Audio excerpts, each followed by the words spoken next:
I have to say, to be here now, speaking with all of you in Yankee Stadium, one of the greatest places in one of the greatest cities on earth, is more than a little humbling. My friends, you are now NYU graduates, the best and the brightest. You have great potential and possibilities, and therefore you have enormous responsibility too.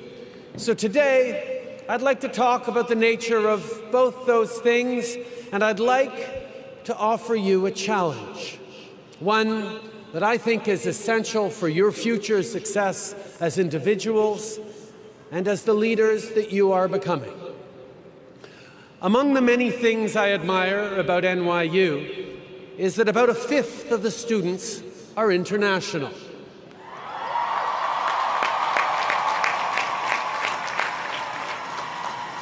And a similar proportion are the very first in their families to go to college.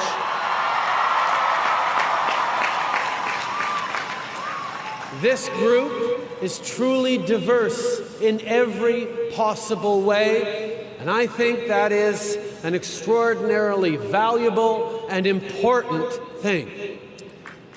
When I graduated in the early 1990s, I went on a trip around the world with a few good friends who actually remain good friends to this day, which is a sort of a miracle.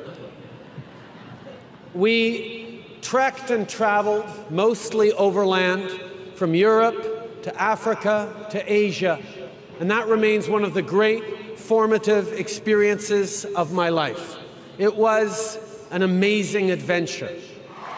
It was also a really important contributor to my continued broader education, because it forced me, really for the first time as an adult, to meet, engage, befriend people whose views and experiences, ideas, values, and language were very different from my own. See, when a kid from Montreal meets a Korean fisherman living in Mauritania, befriends a Russian veteran of their Afghan war, or a shopkeeper and his family living in Da Nang, interesting conversations always happen. Now, maybe some of you have talked about doing something like a great trip like that after graduation. But I'd be willing to bet one of the first things you heard was a warning. You can't do that in this day and age. It's not safe.